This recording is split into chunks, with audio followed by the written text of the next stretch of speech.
Well, good evening. It is indeed a delight to be in Texas, even though I started getting a little bit more nervous behind stage when Terry started telling me how I could be targeted for all sorts of reasons being in Texas. But I've actually spent a fair amount of time in Texas over my 16 years as director of the ACLU. And I just want to say from a personal note first is that I was really thrilled to be driving around the city seeing how folks are doing their best to pull out of what I know were a harrowing set of circumstances with Hurricane Harvey. I had some time in between appointments, and so I would ask the driver to show me the places that were most hit and ask them stories about the resilience of Houstonians and Texans who really pulled together. And it was not too long ago, in fact, that the east coast of the states was buffeted by Hurricane Sandy. And our own office at the ACLU was shut down for 6 weeks because it was made unavailable to us. I remember scrambling at that time to find places for people to work, making sure that we were in touch with colleagues, making sure that we could pay payroll, and just the basic operations of ordinary life, which we often take for granted in big cities in modern America. I remember electricity not going on for too long.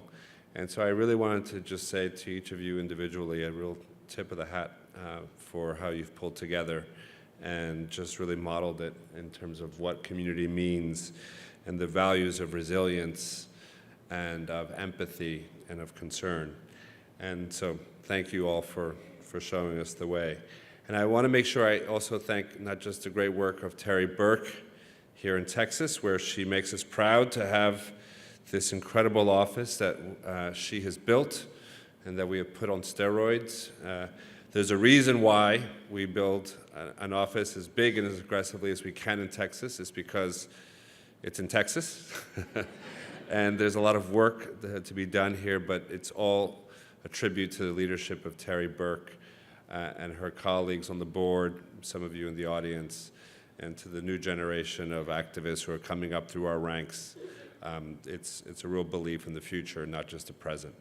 And to the Progressive Forum, I remember hearing about the Progressive Forum, and Terry already told you a little bit about my relationship with Molly Ivins. Molly Ivins was one of my heroes, and the story that Terry recounts is 100% true. I think that the part of Molly that always made me feel that we would be kindred spirits, even when she's not around, you still find a way to tap into her energy, was that she always insisted that you have to have fun while you're fighting the good fight for freedom, because you don't always win. I remember her telling me. And I think it's that insistence on channeling kind of humor and tenacity and grit and optimism that I think is embodied in the work of someone like Molly Ivins, embodied in the speakers of the Progressive Forum that you've had over the years. And so I'm gonna try to leave you optimistic. I know these are hard times to be optimistic, and I know that there's a lot to talk about, and I'm not gonna gild the lily because there's a lot of tough talk to have. But I wanted to start with this metaphor, one that we often hear about, but I want to probe it a little bit further. You know, the great words of Dr. King, who said that the arc of the moral universe is long, but it bends towards justice, right? So we've heard that many times. Now, he, as much as anyone, always understood that an arc bends more quickly, more effectively, when pressure is applied by people who define their lives by the pursuit of justice and dedicate it to its pursuit. And when I see all the people here tonight, the young folk and the folk who've been with us in the trenches for years and decades, I'm reminded about this arc that we are helping bend. And so I take incredible optimism out of the fact that it's from our staff and from our volunteers and from our supporters who really have been pressing at that arc to have it bend more quickly toward justice. Now, if you've ever played with an actual arc, let's say a bow and arrow, you know that when you bend the arc, it tries to snap back, it tries to bounce back. And that it's not simply a question of applying pressure to bend it. It's also making sure that in an unguarded moment, as you arch it back, it doesn't just snap back at you. And so here I want you to think about this metaphor in the context of civil rights and civil liberties in the US, that the bow is indeed trying to snap back. And it's a backlash that threatens to redefine and diminish what it means to be an American. And if we're not careful about how that bow could snap back, we could do ourselves greater harm than we envision. And the good thing is that we've been here before. You know, we've been here before as a country, and we've been here before as an organization. The ACLU was founded almost 100 years ago in a moment that's very similar to Trump's America, in a moment of massive unrest, of a political system that felt to be on the verge of dysfunction, parties that were at loggerheads with each other, a burgeoning immigrant population that was pouring through our shores. There were concerns that the enemy within were people who would come to our country from foreign nations. They were Russians and Germans and Poles, and many of them Jews. And you had law enforcement officials who seized on the insecurity of the moment and the fears of a growing labor movement and of a burgeoning immigrant population to play to nativistic tendencies and to fire up the xenophobia that had always been in the embers of the American public, and launched the full fury of the Justice Department and what we would see and call the Palmer raids that would summarily deport thousands of individuals without due process. And it was precisely out of that crucible moment that the ACLU was born, where a bunch of very young and idealistic and optimistic folks dared to create an organization that would stand up for the rights of all people.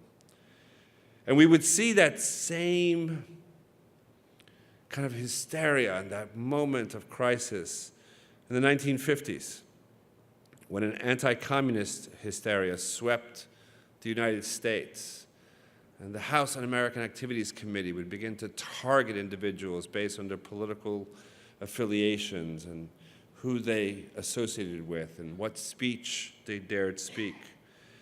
And we saw it also to a very large extent. It was evident in the immediate aftermath of 9/11, in the days that Terry first referenced, when literally we would read, and we would now read in our modern history books, that FBI agents would target individuals based on their South Asian and Muslim and Arab surnames, literally combing through the phone book at a time when we had phone books, in 2001.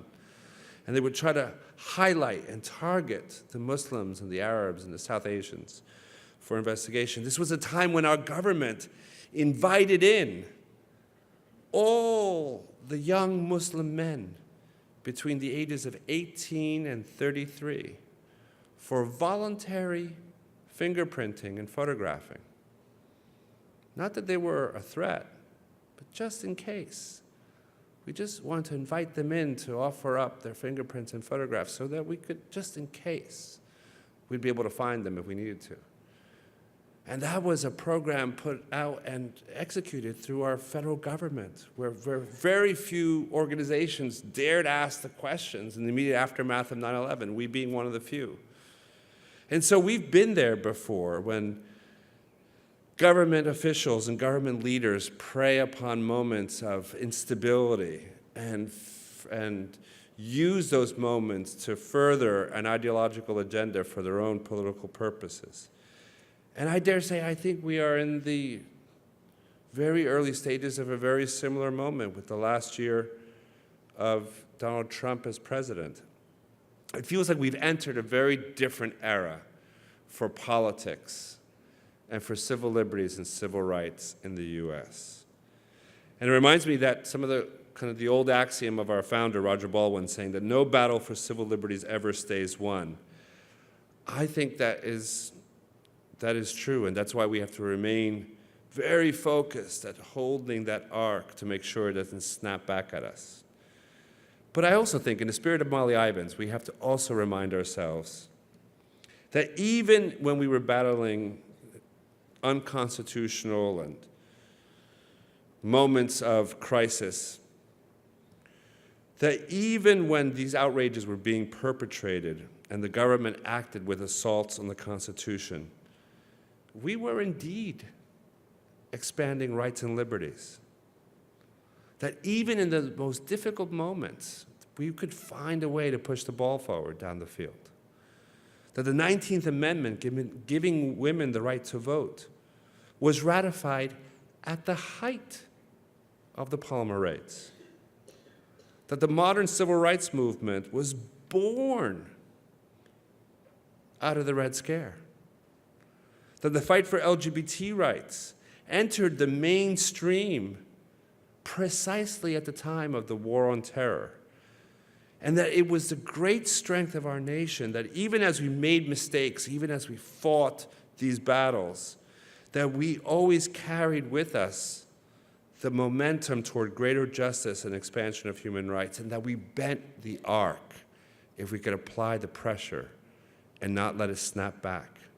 And that, it seems to me, my friends, is the challenge for us, to make sure that even as we hold off on the many challenges that are in front of us, which are significant, that we must not lose sight of the fact that we are here not just to play defense, but we have an offensive game to play, that we have an affirmative agenda to achieve, that even as we hold them off, that we have to go further and play a second track of advancing rights and liberties. And I think there might be a way forward on some of these issues.